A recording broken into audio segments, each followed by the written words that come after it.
अब जरा एहू के दर्शन कर वीडियो रियल बनारसी तनी देखी तो। अरे गजब वीडियो आइल बा हो, रियल बनारसी कमेटी जोड़ी पे तो मजा आ गई देख के।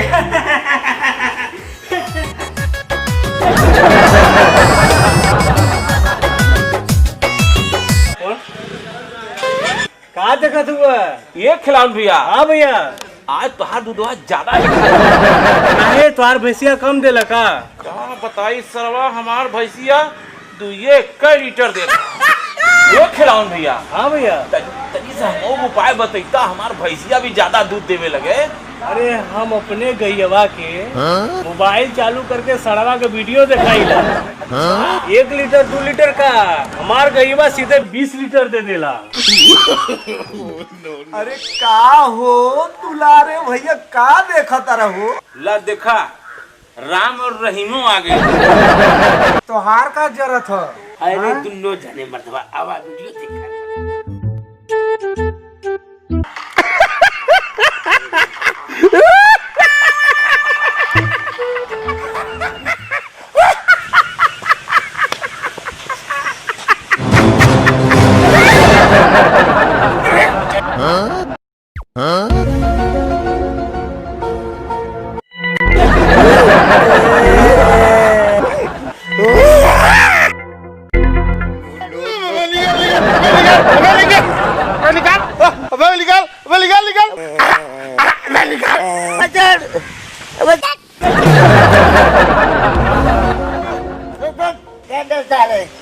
तेरे बाप का रोटे क्या सोया को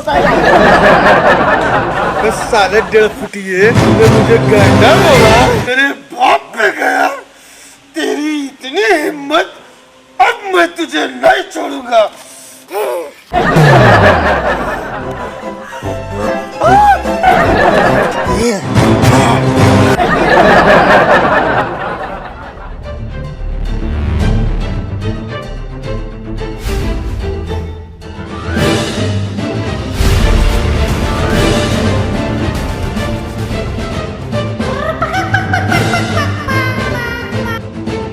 मोबाइल गया हाथों से टूट, मोबाइल गया फूट, अब तुम्हें मेरे हाथों से कौन बचाएगा?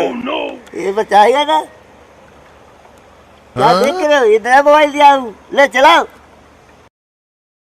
नया मोबाइल? हाँ, मैं शिवचरण यादव, कॉमेडी कलाकार, और एक मेरी चैनल है, उसको लाइक और सब्सक्राइब जरूर करिए और ज़्यादा से ज़्यादा और शेयर करिए।